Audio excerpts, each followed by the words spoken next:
좋으신 하나님, 우리와 같은 인생들을 부르셔서 거룩한 하나님의 자녀로 빚어가시고 영광의 나라를 소망하며 우리에게 주신 사명을 따라 이 한 날 한 날 살아가게 하여 주심을 감사드리옵나이다. 여전히 그릇된 자기 사랑 속에서 하나님의 말씀에 불순종하며 이 세상을 향하여 걸어나가는 하나님, 우리를 붙들어 주셔서 돌이키게 하시며 영광의 주님을 바라게 하여 주시옵소서. 하나님을 말씀 속에서 만나는 기쁨을 누리게 하여 주시고 참으로 그리스도의 형상으로 날마다 변화되어지게 하여 주시옵소서. 하나님, 우리에게 믿음을 주셔서 이 세상을 이기게 하시며 하나님의 능력과 그 사랑을 나타내는 주의 영광스러운 자녀의 삶을 살아가게 하여 주시옵소서. 흩어져 있는 모든 성서로 교회 교우들을 기억하여 주셔서 참으로 인생의 연수를 계수하는 지혜로운 마음을 허락하여 주시며 이 땅에서 하늘의 보물을 쌓아두는 복된 삶 살아가게 하여 주시옵소서. 날마다 영광의 주님을 바라보며 살아가게 하여 주시옵소서. 저희들이 주님 한번 더 알아가며 사랑하며 그 사랑으로 이웃을 사랑할 줄 아는 사람으로 자라가게 하여 주시옵소서. 우리와 우리의 자녀들에게 하나님을 알아가는 참된 복을 허락하여 주시기를 간절히 원하오며 예수 그리스도의 이름으로 기도드리옵나이다. 아멘. 고난에 관해서 여러분들에게 설교했습니다. 사도 바울은 우리에게 고난에 대한 새로운 시각을 열어주므로 고난 가운데 인내하게 하고 소망을 가지고 살아가게 합니다. 또 우리가 붙들 소망이 무엇인지 여러분들에게 말씀을 드렸어요. 자, 우리가 실제적으로 이것을 우리의 삶 가운데 다시금 적용해 보고자 합니다. 이 땅에 질병으로 고통당하는 사람들이 많이 있어요. 예수님 믿지 않는 사람들만 암에 걸리는 것이 아니라 신실하게 주님을 믿는 그리스도인들에게도 암이라고 하는 질병이 찾아와요. 그 밖에 예기치 않은 사고와 사건들이 일어나지요. 자, 이처럼 큰 질병을 만났을 때, 예기치 않은 사건과 사고가 있었을 때에 우리는 어떻게 그 모든 것들을 이겨낼 수 있을까요? 어떠한 태도를 취해야 할까요? 또 우리 지체에, 우리 주위에 고난과 고통 가운데 신음하는 지체들이 있어요. 그들에게 어떤 말로 도와줄 수 있을까요? 질병 가운데 고통당하는 사람들, 그리고 예기치 않은 사고로 인하여 큰 어려움을 겪는 사람들은 믿음을 지키기가 쉽지 않아요. 그래서 이 고난과 고통의 문제를 풀고 넘어가야 합니다. 고난 가운데 고통하는 지체들의 믿음을 북돋아 줄 수 있어야 해요.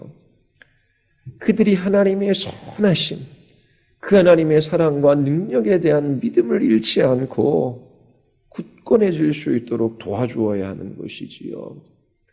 어떻게 우리가 고난과 고통 가운데 믿음을 잃지 않고 견고한 신앙으로 이 세상을 이기며 살아갈 수 있을까요? 성령께서 하나님의 말씀을 사용하셔서 우리의 믿음을 붙들어 주시고 우리의 속사람을 강하게 해 주셔야 합니다. 질병에 걸리거나 큰 고난과 고통을 당하는 사람들을 보면 저 사람은 신앙이 없을 거야. 아니면 죄를 지어서 하나님께서 징계하시고 심판하시는 거야. 그렇게 생각하는 사람들이 있습니다. 그러나 그렇지 않아요. 그리고 질병에 걸렸을 때에 열렬히 기도하는데도 치유함을 받지 못해요. 그때에 저 사람은 믿음이 없기 때문에 그렇게 하나님께서 고쳐주신 것이 아니야. 고침을 받는 사람에게만 믿음이 있고 고침받지 못하는 사람들에게는 믿음이 없다라고 하는 식으로 말하는 사람들이 있어요. 이러한 모든 것들은 성경적인 사고나 태도가 아닙니다. 모든 피조물이 함께 탄식하며 함께 고통을 겪고 있어요. 피조물이 허무한데 굴복하고 썩어짐의 종로를 하고 있지요. 고난에 대한 성경적인 시각입니다. 우리도 피조물에 속한 한 부분으로서 주님 다시 오실 때까지 그렇게 고난과 고통을 당하며 살아갈 수밖에 없다라고 성경은 우리에게 가르쳐주고 있어요. 아담의 타락으로부터 예수 그리스도께서 다시 오실 그 영광의 날에 이르기까지 그 모든 세대에 속한 사람들은 허무한 데 굴복하고 썩어짐의 종로로 돼요. 그래서 고통당할 수밖에 없습니다. 우리도 피조물의 한 부분으로서 우리의 몸도 썩어져 갑니다. 썩어짐에 참여하고 있지요. 예수님께서 하늘의 보물을 쌓아두라 말씀하십니다. 그리고 이 땅의 보물을 쌓아둔 것에 관하여 좀드는 것을 이야기하지요. 그렇게 옷을 습기가 있고 또 따뜻한 곳에 놔두면 벌레가 먹고 좀이 그렇게 들어서 옷이 삭기도 해요. 거기에 사용하는 단어가 이 썩어짐의 종로로 산다, 썩는다라고 하는 단어예요. 그러니까 우리의 육체도 점점 썩어짐에 참여하고 있어요. 그래서 구원받은 그리스도인들도 그 몸의 속량을 기다리며 속으로 탄식하고 있는 것입니다. 이처럼 모든 피조물이 허무함에 굴복하고 썩어짐의 종로로 타는 것은 자연적이고 우연적인 사건이 아니라 아담의 타락으로 말미암은 하나님의 심판의 결과라고 말씀드렸어요. 하나님께서 이처럼 심판하시는 것이 궁극적인 목적이 아니지요. 우리에게 소망이 있습니다. 이런 고난과 고통을 통하여 우리는 우리 스스로를 구원할 수 있는 사람이 아닌 것을 깨달을 수 있어요. 암이라고 하는 질병에 한번 걸려보십시오. 병원에서 고칠 수 없다라고 하는 사형 선고를 받았어요. 그때에 인간은 무기력해요. 아무것도 할 수 없습니다. 우리는 할 수 없으나 인간을 창조하시고 그 모든 육체를 지으신 하나님이 계시잖아요. 그래서 하나님을 바라볼 수 있고 또 하나님의 구원을 사모할 수 있는 것입니다. 그리고 주님 다시 오실 날까지 이 땅에서 고난과 고통이 사라지지는 않아요. 그래서 영광의 나라를 더 사모하게 하시는 것이지요. 아담 이후로 모든 세대의 모든 사람들에게, 모든 피조물에게 고난과 고통이 있어요. 하나님의 심판으로 말미암은 것입니다. 구원받은 우리들도 육체적으로 그렇게 썩어짐에 참여하고 있어요. 그래서 육체로 인해 당하는 고통들이 있습니다. 우리의 도덕적인 상태, 그것 또한 결핍이 있지요. 우리 안에 죄로 인한 내적인 갈등이 있어요. 이처럼 육체도 영혼도 모두 그렇게 썩어짐에 영향을 받고 있는 것입니다. 그래서 우리의 생각이 언제나 옳지가 않아요. 항상 오류가 있어요. 잘못된 목표를 세우고 때로 갈팡질팡해요. 영적으로도 무지합니다. 그리고 이 세상에서 각종 사건이나 사고에 휘말려 고통을 당하기도 하고 또 육체도 질병으로 인하여 그렇게 고통당하기도 해요. 자, 그러면 큰 질병과 큰 사고로 고난 중 고통하는 영혼들에게 고난에 대한 바른 시각을 가르쳐 줄 수 있어야 돼요. 이 땅에서 모든 피조물들이 그렇게 탄식하며 신음하며 살아간다. 하나님의 심판의 결과이다.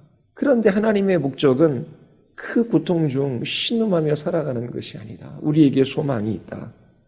알려줘야 하는 것이지요. 이 허무함과 썩어짐에서 구원받을 영광의 날이 우리에게 다가오고 있다라고 성경은 가르쳐주고 있어요. 우리의 시민권은 하늘에 있지요. 거기로부터 구원할 자, 곧 주 예수 그리스도를 기다리고 있습니다. 그분은 만물을 자기에게 복종하게 하실 수 있는 자의 역사로 우리의 낮은 몸을 자기의 영광의 몸의 형체와 같이 변하게 하십니다. 이처럼 우리의 육체가 속량받는 날, 이 썩어짐에서 자유할 날이 있어요. 나팔 소리가 나며 죽은 자들이 썩지 아니할 것으로 다시 살아나고 우리도 변화되리라. 그리고 우리의 도덕적인 상태도 완전한 의에 이른다라고 주께서 말씀하십니다. 이처럼 이 땅을 살아가는 우리들에게 고난과 고통이 사라지지는 않아요. 그러나 반드시 끝나는 그 영광의 날, 구원의 날이 있음을 우리는 확신해야 하는 것입니다. 그리고 또 하나는 예수님께서 이미 우리의 구원, 우리의 몸의 속량을 위하여 모든 값을 지불하셨습니다. 죄 없으신 하나님의 아들이 우리를 구속하기 위하여 십자가에서 죽으셨어요. 우리는 이미 이 구원을 맛보고 있습니다. 예수님께서 십자가에서 죽으심으로 우리의 모든 죄가 용서되어져요. 뿐만 아니라 모든 육체의 질병으로부터도 자유하게 하시지요. 언제 그렇게 하십니까? 언제 그렇게 치유하셔요? 예수님께서 이 세상에 계실 때에 죄인들을 용서해 주시고 병든 자를 치료해 주셨어요. 예수님이 요한의 제자들에게 이렇게 말씀하시죠. 너희가 가서 듣고 보는 것을 요한에게 알리되 맹인이 보며 못 걷는 사람이 걸으며 나병 환자가 깨끗함을 받으며 못 듣는 자가 들으며 죽은 자가 살아나며 가난한 자에게 복음이 전파된다 하라. 누구든지 나로 말미암아 실족하지 않은 자는 복이 있도다 하시니라. 왜 사람들이 실족합니까? 예수님께서 귀신도 내어주고 병자도 치료해 주시고 죽은 자도 살려주셨어요. 그런데 예수님께서 처음 이 세상에 오셨을 때, 출임하셨을 때의 목적은 이처럼 그들의 현실적인 문제, 질병을 치료해 주시고 죽은 자를 살리시는 것이 궁극적 목적이 아니에요. 예수님이 이 세상에 계셨을 때에 죽은 자를 살리셨는데 3명 살리셨어요. 수많은 사람들은 그대로 무덤에 두셨지요. 그 이유가 무엇입니까? 죽음에서 다시 일으킴을 받은 사람들이 믿음이 있었기 때문에, 그들의 가족이 믿음이 있었기 때문입니까? 아니에요. 누가복음 7장에 보면 예수님께서 한 과부의 아들을 살려주셔요. 그런데 그 과부는 예수님을 알지 못했어요. 그 여자의 믿음 때문에 예수님께서 그 과부의 아들을 살려주신 것이 아닙니다. 예수님께서 그저 불쌍히 여기셨다라고 성경은 기록하고 있어요. 그렇다면 왜 다른 유족들은 불쌍히 여기지 않으신 것일까요? 예수님께서 왜 모든 죽은 자를 살리지 않으셨을까요? 예수님께서 이 세상에 오신 목적이 모든 질병을 지금 치료하고 모든 귀신 들린 자들을 다 낫게 하고 죽은 자들을 다 일으켜 세우시기 위함이 아니었어요. 예수님이 출임하실 때 이 세상에 오신 목적은 죄인들을 구속하시기 위하여 십자가에서 죽으시는 것이었습니다. 죄와 사망과 사단의 권세로부터 우리를 해방시키는 것이지요. 그리고 그 예수 그리스도의 구속, 그 자유와 해방, 그것을 맛보게 하셨습니다. 완전한 구원, 완전한 구속이 일어난 것은 아니에요. 예수님께서 죄인들을 위하여 십자가에서 죽으심으로 믿는 우리들을 구속하셔요. 그런데 그 구속이 완전히 일어난 것은 아니에요. 주님 다시 오실 때 그 구속이 완전해지는 것입니다. 그러나 그 구속의 성격, 그 구속의 맛보기로 몇 명만 일으켜 세우신 거예요. 예수님께서는 죽은 자를 일으켜 세우실 수 있는 능력이 있는 분이셨어요. 그리고 언젠가 예수님이 다시 오실 때에 당신의 모든 백성들을 위하여 그 능력을 사용하실 것을 약속해 주셨어요. 주님께서 능력의 하나님이심을 미리 맛보게 하신 것이지요. 병자를 고친 것도 맛보기입니다. 하나님의 나라가 이 땅에 이루어질 때에 어떤 일들이 일어날지 미리 맛보게 하신 사건이었어요. 주님 다시 오실 그날에 모든 질병으로부터 믿는 우리들은 자유예요. 고통도 눈물도 없어요. 현재 지금도 이 예수 그리스도의 구속을 맛볼 수 있습니다. 이 세상의 의학으로 의술로 고칠 수 없는 질병을 하나님께 기도하면 고쳐 주셔요. 그러나 항상 그렇게 하시는 것은 아니지요. 병 낫기를 간절히 구했는데도 하나님께서 치료해 주시지 않는 경우가 있어요. 믿음이 있는 사람은 치료해 주시고 믿음이 없기 때문에 하나님께서 치료해 주시지 않은 것이 아니에요. 오히려 그 육체의 질병이라고 하는 고난과 고통 속에서 믿음을 지킴으로 하나님께서 우리에게 선물로 주신 그 믿음이 얼마나 가치 있는 것인지를 나타내게 하시기도 하시는 거예요. 우리가 성령의 처음 익은 열매를 받았지요. 그런데 속으로 탄식하며 양제될 것, 우리 몸의 속량을 기다리고 있습니다. 그리고 우리가 소망으로 구원을 얻었다라고 사도 바울이 진술해요. 자, 우리는 소망으로 구원을 받았어요. 우리의 구원이 지금 완성된 것이 아니라 이제 시작되었다라고 하는 것입니다. 주님 다시 오시는 그날 그 시작된 구원을 완성하시는 것이지요. 썩어짐의 종로로 달 수밖에 없는 우리의 육체가 부활체의 몸으로 변화되어져요. 도덕적인 변화도 있어요. 갈라디아서 5장 5절에 보면 우리가 성령으로 믿음을 따라 의의 소망을 기다리고 있다라고 말합니다. 우리는 몸의 속량을 기다리고 있어요. 그리고 의의 소망을 기다리고 있지요. 우리의 이 겉사람, 육체가 새롭게 되어질 뿐만 아니라 우리의 영혼도 도덕적으로 완전한 상태로 변화되어질 것을 우리가 소망하고 있어요. 이것은 이미 이 땅에서 시작되었어요. 그러나 완성되어지는 않았습니다. 우리가 소망으로 바라보며 구원을 얻었다라고 바울이 말하고 있습니다. 이처럼 예수님께서는 죄인들을 구원하시기 위하여 십자가에서 죽으셨어요. 이것을 위하여 이 땅에 오신 것이지요. 예수님이 죽은 자를 살리시고 병자를 치료해 주신 것은 앞으로 일어날 그 일에 대하여 맛보기였습니다. 현재에도 어떤 사람에게는 그 질병을 치료해 주심으로 그 부활체의 몸으로 변화될 그 날을 더 사모하게 하시고 또 그것을 맛보게 하셔요. 그러나 어떤 사람에게는 그 질병을 그대로 가지고 살아가게 하십니다. 분명한 것은 우리의 이 육체의 질병, 이 육체의 연약함으로부터 완전히 자유할 영광의 날이 우리에게 약속되어져 있다라고 하는 거예요. 우리는 이것을 확신하는 것이지요. 자, 고난과 고통 가운데 신음하는 영혼들, 특별히 질병 가운데 아파하는 영혼들, 고난에 대한 바른 시각을 알려줘야 해요.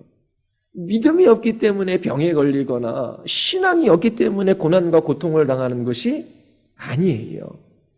모든 피조물들이 함께 탄식하며 함께 고통하고 있어요. 하나님의 심판의 결과인데 그 탄식이 궁극적 목적이 아니라 우리의 소망이 있다는 거죠. 그리고 두 번째, 이 고난 가운데 이 고통, 이 탄식이 끝나는 그 영광의 날이 곧 다가오고 있다. 이거를 알려줘야 되는 거예요. 우리의 몸도 부활체의 몸으로 변화되어지고 우리의 영혼도 도덕적으로 완전한 상태의 의에 이를 그 소망의 날이 약속되어져 있어요. 우리는 이걸 확신하는 것입니다. 그리고 세 번째는 예수 그리스도께서 우리를 구속하기 위하여 십자가에서 죽으셨어요. 죄인들을 위하여 십자가에 죽기 위하여 이 땅에 오신 거예요. 그 십자가에서 돌아가시기 전 병자를 치료해 주시고 죽은 자를 살리신 것은 하나님 나라의 맛보기입니다. 장차 이루어질 그 영광의 나라에서 어떤 일들이 있을 것인지 미리 보게 하신 거예요. 그래서 모든 병든 자를 치료해 주시고 모든 죽은 자를 다 살려주신 것이 아니에요. 누구는 치료하고 누구는 그대로 내버려 두셔요. 오늘날에도 동일합니다. 하나님께서 어떤 사람은 치료해 주시고 어떤 사람은 그대로 그 상태 가운데 영광의 날을 사모하며 인내하게 하시고 그리고 마침내 그 모든 것들을 치료해 주시는 날이 있어요. 자, 그리고 또 하나 하나님의 자녀인 우리들이 확신해야 할 한 가지 사실이 있어요. 뭐냐면 하나님께서 자녀인 우리의 유익을 위하여 이 모든 것을 다스리신다라고 하는 것입니다. 고난도 고통도 사단까지도 하나님께서 다 통제하셔요. 하나님께서 누가 질병에서 나을지 그리고 누가 그 질병을 끌어안고 살아갈지 하나님께서 정하셔요. 때로 하나님의 결정이 우리에게 고통스럽게 다가오기도 해요. 그러나 그 고난과 고통 중에 잊지 말아야 될 것은 하나님께서 자녀들의 유익을 위하여 이 모든 것들을 다스리시고 이끌어 가신다라고 하는 것입니다. 피조물을 허무한 데 굴복하고 썩어짐의 종로로 타게 하신 분이 하나님이셔요. 그리고 마침내 그 허무함과 썩어짐에서 자유하게 하시는 분도 하나님이시지요. 하나님께서 모세에게 이렇게 말씀하셔요. 모세 보고 바로에게 가라 그럴 때에 그 하나님의 명령에 순종하지 않지요. 그때 이렇게 말씀하십니다. 누가 사람의 입을 지었느냐? 누가 말 못하는 자나 누가 말 못하는 자나 못 듣는 자나 눈 밝은 자나 맹인이 되게 하였느냐? 나 여호와가 아니냐? 그리고 신명기 32장에서 이렇게 말씀하셔요. 이제는 나 곧 내가 그인 줄 알라. 나 외에는 신이 없도다. 나는 죽이기도 하며 설레기도 하며 상하기도 하며 낫게도 하나니 내 손에서 능히 빼앗을 자가 없도다.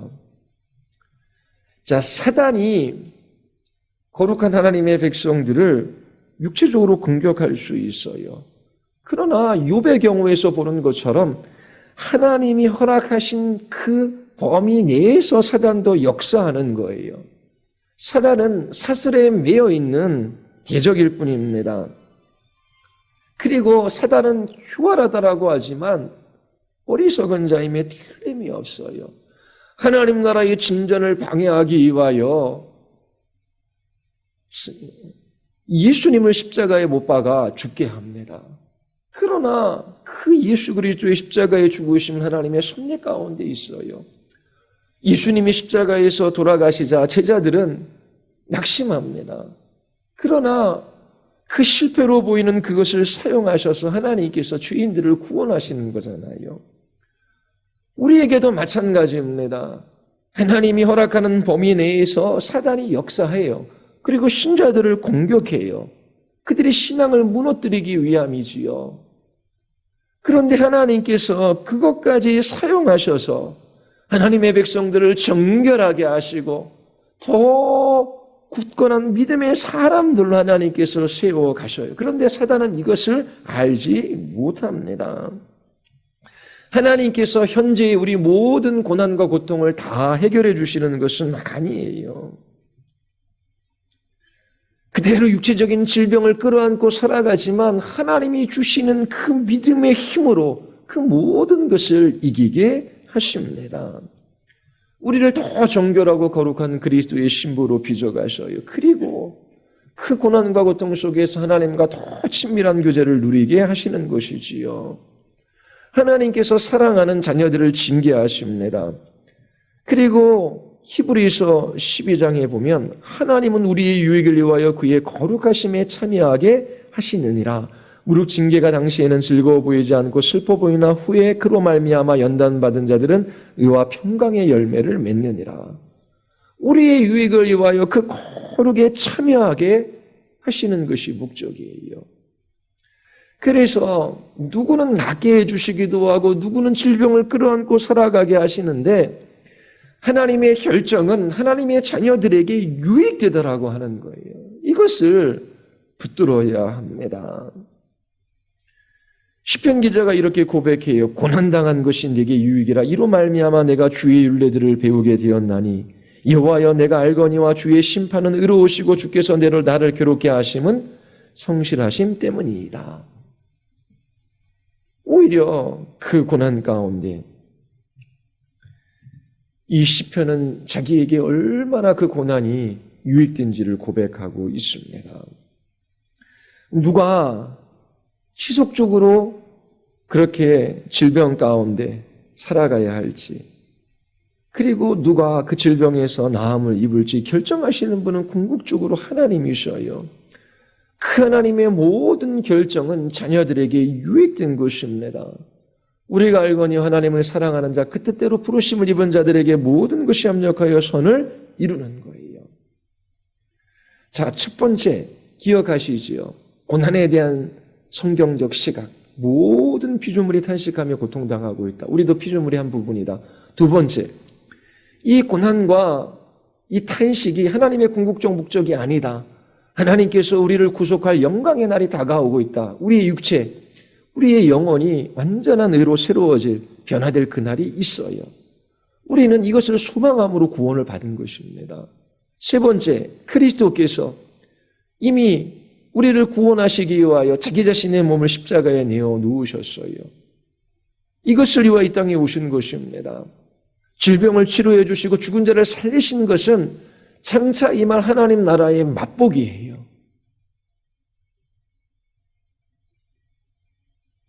그래서 우리를 고쳐주기도 하시고 또 우리를 질병 가운데 그냥 살게 하시기도 하셔요.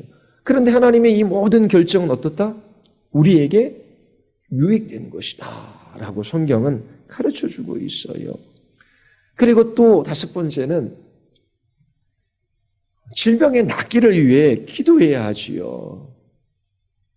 그러나 그 질병에서 치료받지 못하는 그때에 하나님께서 우리에게 은혜 베풀어 주셔서 이 질병 가운데서도 믿음이 흔들리지 않고 굳건한 사람으로 그렇게 서 나갈 수 있도록 기도해야 하는 것입니다.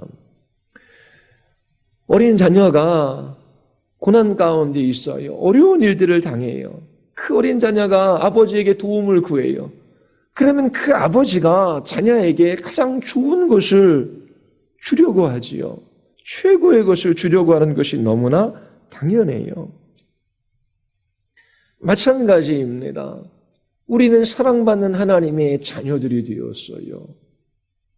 자녀인 우리가 하나님 앞에 기도하면 하나님께서 자녀인 우리에게 최고의 것을 주셔요. 그런데 지금 고쳐주기도 하시고 아니면 그 고쳐주시는 것이 나중에 일일 수 있어요. 지금 고쳐주시지 않는다라고 할지라도 기도하는 우리에게, 하나님께 도움을 구하는 우리에게 가장 좋은 것을 주시는 아버지임에 틀림없어요. 그런데 우리가 때로 무엇을 위하여 기도해야 할지를 잘 모르는 것이지요. 지금 내가 이 질병에서 고침을 받는 것이 하나님의 뜻인가? 아니면 이 질병을 끌어안고 하나님의 은혜 주심으로 말미암아 이 질병 가운데 믿음을 지키는 것이 하나님의 뜻인가? 우리는 잘 몰라요. 그래서 고쳐달라고 기도해야 하는가? 아니면 하나님의 선하심을 의심하지 않고 믿음으로 이 고난을 이길 수 있도록 하나님께서 은혜 베풀어 달라고 기도해야 되는가? 분별이 잘 안 되잖아요. 바울에게도 육체의 가시가 있었습니다. 바울이 그 육체의 가시가 없어졌으면 하고 하나님께 3번이나 간절히 기도했어요. 하지만 하나님께서 바울이 받은 은혜가 족하다라고 말씀하시지요. 하나님의 능력은 질병을 치료해 주시는 것으로 나타날 수도 있고요. 그리고 비록 질병 가운데 있지만 그것을 끌어안고 신실하게 하나님을 섬기는 데에도 큰 능력이 나타날 수 있는 것입니다. 바울을 향한 하나님의 뜻은 고난 가운데 그 질병을 끌어안고 신실하게 하나님을 섬기는 거예요. 그 가운데 하나님의 능력이 나타나는 것이었지요. 우리도 몸의 속량을 기다리는 동안 고통과 탄식 속에서 이 인생의 날들을 지나가요. 성령, 그런데 그 기다리는 동안 성령도 우리의 연약함을 도우시나니 우리가 마땅히 기도할 바를 알지 못하나 오직 성령이 말할 수 없는 탄식으로 우리를 위하여 친히 간구하시지요. 마음을 살피시는 이가 성령의 생각을 아시나니 이는 성령이 하나님의 뜻대로 성도를 위하여 간구하십니다. 때로 어떤 것이 하나님의 뜻인지 알지 못하기 때문에 우리가 할 수 있는 것은 하나님, 정말 너무 이 질병과 이 고난 때문에 힘이 듭니다. 하나님, 제가 이 질병에서 낫고 싶습니다. 그러나 하나님의 뜻이 어디에 있는지 저는 다 알 수 없어요. 하나님께서는 분명히 자녀인 나에게 최고의 것을 주시는 나의 아버지이십니다. 하나님, 저를 도와주시옵소서. 그렇게 하나님께 도와달라고 기도하는 것입니다. 그렇게 하나님께 부르짖어 간구할 수밖에 없어요. 그때의 성령께서 우리의 모든 필요를 아셔요. 그리고 하나님의 뜻에 합당한 형태로 하나님 앞에 우리의 기도를 상달하시는 것입니다. 하나님, 저는 이 고난에서 자유함을 얻고 건강해지는 것이 하나님의 뜻인지, 하나님 이 고난 가운데 주시는 은혜로 믿음을 지키며 그렇게 살아가야 하는 것인지 잘 알지 못해요. 저는 병 낫기를 원합니다. 그러나 낫지 않는다라고 할지라도 하나님께서 기도하는 저에게 최고의 것을 주실 것을 믿습니다. 하나님 도와주세요. 하나님 도와주세요. 그렇게 간절히 하나님 앞에 기도할 때에 성령께서 역사하시고 하나님께서 우리의 기도에 응답해 주시는 것이지요. 그래서 고난의 날에 하나님께 도움을 구하며 기도해야 하는 것입니다. 그리고 마지막으로 고난 가운데 있을지라도 하나님의 능력과 그 사랑을 신뢰해야 하는 것입니다. 질병에서 고침받은 사람만 믿음이 있는 것이 아니지요. 신약 성경 대부분은 고난 중에서도 하나님을 기뻐하며 확신 가운데 살아가는 사람들이 있어요. 그들을 통하여 하나님께서 영광을 받으신 기록들이 많이 있습니다.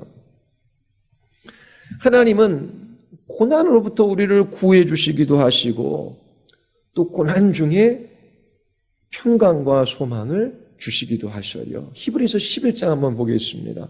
히브리서 11장 33절부터 35절까지 한번 먼저 볼까요? 히브리서 11장입니다. 33절부터 35절까지 우리 같이 한번 읽어볼까요? 히브리서 11장 33절부터 35절까지 다 같이 시작. 그들은 믿음으로 나라를 이기기도 하며 의를 행하기도 하며 약속을 받기도 하며 사자들의 입을 막기도 하며 불의 세력을 멸하기도 하며 칼날을 피하기도 하며 연약한 가운데서 강하게 되기도 하며 전쟁하에 용감하게 되어 이방 사람들의 진을 물리치기도 하며 여자들은 자기의 죽은 자들을 부활로 받아들이기도 하며 또 어떤 이들은 더 좋은 부활을 얻고자 하여 심한 고문을 받되 구차히 풀려나기를 원하지 아니하였으며. 자, 35절 그 중간까지 보면은 믿음으로 살아갔던 사람들에 관해서 이야기해. 그 믿음을 사용하셔서 나라를 이기게 하시고 의를 행하기도 하시고 사자의 입을 막기도 하시고 불의 세력을 멸하고 칼날도 피하고 강하게 하시고 전쟁에 용감하게 하시고 그리고 이방 사람들의 진을 물리치게 하셨어요. 믿음을 통하여 승리하게 하신 실제적인 일들에 관하여 막 이야기해요. 그 모든 고난으로부터 하나님께서 구원해 주신 것이지요. 그런데 그 이유를 한번 그 이후에 또 보십시오. 35절 그 중반서부터 보면 어떤 이들은 더 좋은 부활을 얻고자 하여 심히 고문을 받되 구차히 풀려나기를 원하지 아니하였으며. 자, 이들은 어때요? 그냥 고문받고 감옥에서 죽어간 겁니다. 누구는 감옥에 갇혔는데 온문이 터져서 나와요. 사자굴에 던졌는데 그 입을 하나님께서 틀어 막으셔요. 풀무불에 떨어졌는데도 상처 하나 입지 않고 그들은 구원받아요. 그런 일들이 있어요. 그런데 어떤 사람들은 어떻게 해요? 고문을 받되 구차히 풀려나기를 원하지 아니하였어요. 고문받고 감옥에서 죽은 겁니다. 36절 한번 보십시오. 어떤 이들은 조롱과 칙지질뿐만 아니라 결박과 옥에 갇히는 시련도 받았으며 37절 돌로 치는 것과 톱으로 켜는 것과 시험과 칼로 죽임을 당하고 양과 염소의 가죽을 입고 유리하여 궁핍과 환난과 학대를 받았으니 이런 사람은 세상이 감당하지 못하느니라. 그들이 광야와 산과 동굴과 토굴에 유리하였느니라. 이 사람들은 다 믿음으로 말미암아 증거를 받았으나 약속된 것을 받지 못하였으나. 자, 그러면 33절서부터 38절까지 두 종류의 사람들에 관해서 이야기하고 있어요. 믿음으로 하나님께서 사자의 입을 틀어막게 하시고 그 모든 환난과 고난에서 건져내신 그 사람들의 이야기가 있고, 또 어떤 사람들은 고난 중에 그 믿음을 지킴으로 하나님이 주시는 은혜와 평강과 소망 속에 살아갔던 사람들의 이야기가 있는 것입니다. 그러니까 하나님께서 우리가 간절히 기도할 때에 고난을 면케하시고 질병을 치료해 주시는 방식으로 하나님께서 그렇게 영광을 받기도 하시지만, 치유받지 못한 사람들에게 소망과 평강을 주심으로 그렇게 하나님께서 또한 영광을 받기도 하셔요. 어느 게 기적입니까? 풀무불에 떨어졌는데 하나도 대인대 없이 건강하게 그 고난으로부터 구출받은 것도 기적이에요. 그런데 돌로 치고 톱으로 켜고 칼로 죽임을 당하고 그리고 유리하고 궁핍하고 환난과 학대를 받았음에도 불구하고 그들이 끝까지 믿음을 지켰어요. 이건 하나님이 주시는 하나님 나라의 평강과 기쁨과 소망이 있었기 때문에 이렇게 살아갈 수 있었던 것입니다. 이런 사람들은 세상이 감당하지 못했대요.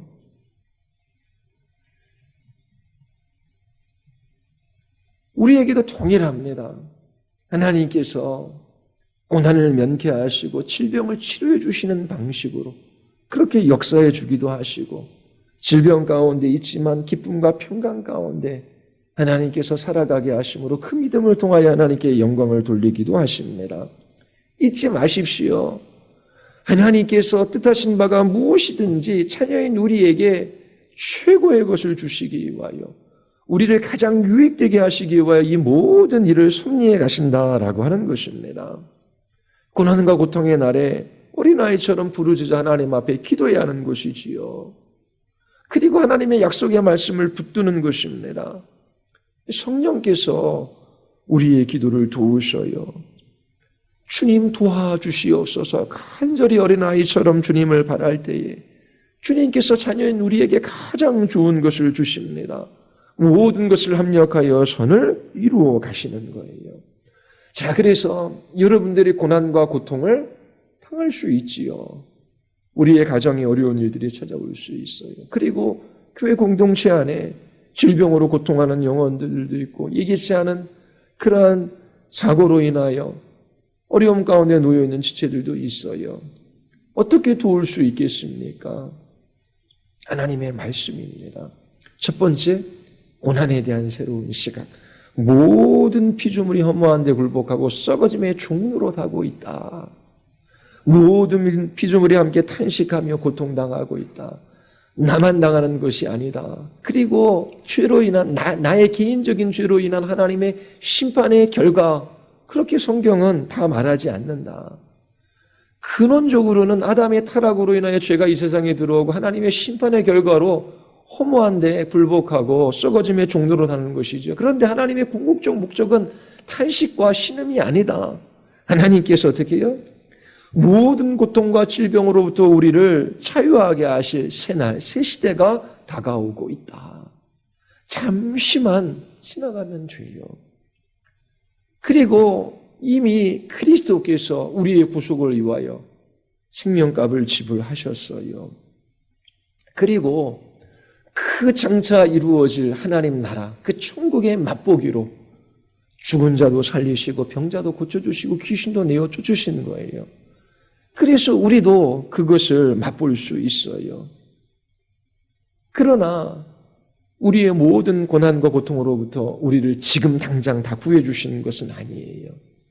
하나님께서 우리를 질병 가운데 놔두시든지 아니면 그 질병으로부터 자유하게 하시든지 하나님의 모든 결정은 자녀들의 유익을 위한 것이라고 하는 확신을 가져야 합니다. 그 아들을 십자가에 내어주신 하나님께서 그 아들과 함께 우리에게 반드시 좋은 것을 주실 것을 확신해야 돼요. 고난받는 것이 내게 유익이라고 수많은 사람들이 고백을 했습니다.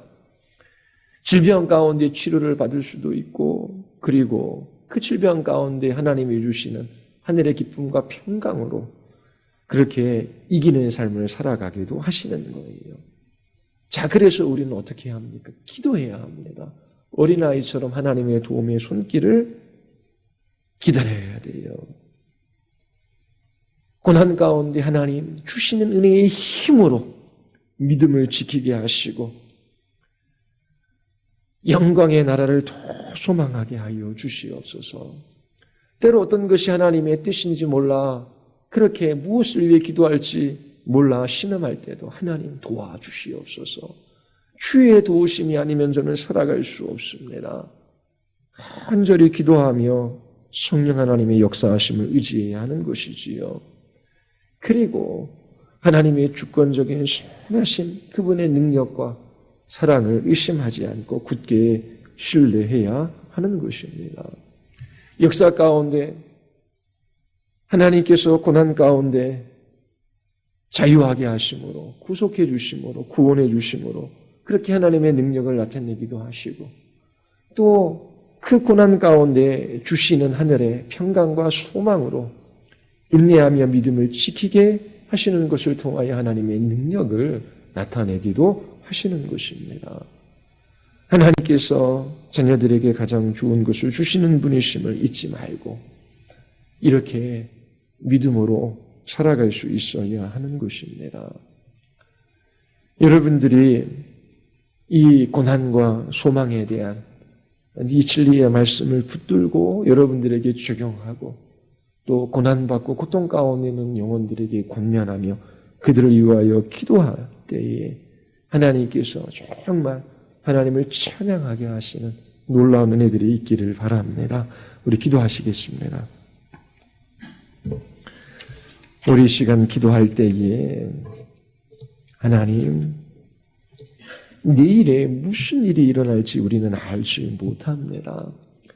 그러나 이 땅에 살아가는 우리에게 탄식과 신음 그리고 고통이 있음을 주께 고백합니다. 육체의 질병이 찾아옵니다. 그리고 우리의 영혼도 불완전합니다. 그러나 하나님 우리를 완전하게 하실 그 영광의 날이 다가오고 있습니다. 이미 예수 그리스도께서 십자가에서 우리를 속량하시기 위하여 자신의 생명값을 지불하셨어요. 그리고 이 땅에 우리의 유익을 위하여 자녀된 우리를 위하여 하나님께서 최고의 것을 주십니다. 기도함으로 주님 의지하며 그렇게 주님의 선하심을 그분의 사랑과 그분의 능력을 확신하며 끝까지 이 믿음의 길들을 걸어가기를 원합니다. 하나님 더 견고한 믿음의 사람으로 우리를 붙들어 주시옵소서. 그리고 정말 그리스도 바깥에 있는 영혼들을 하나님 그리스도 안으로 하나님께서 인도해 주시고 또 고난받고 고통 가운데 있는 영혼들이 하늘의 평강과 기쁨으로 능히 이기는 삶 살아가게 하여 주시옵소서.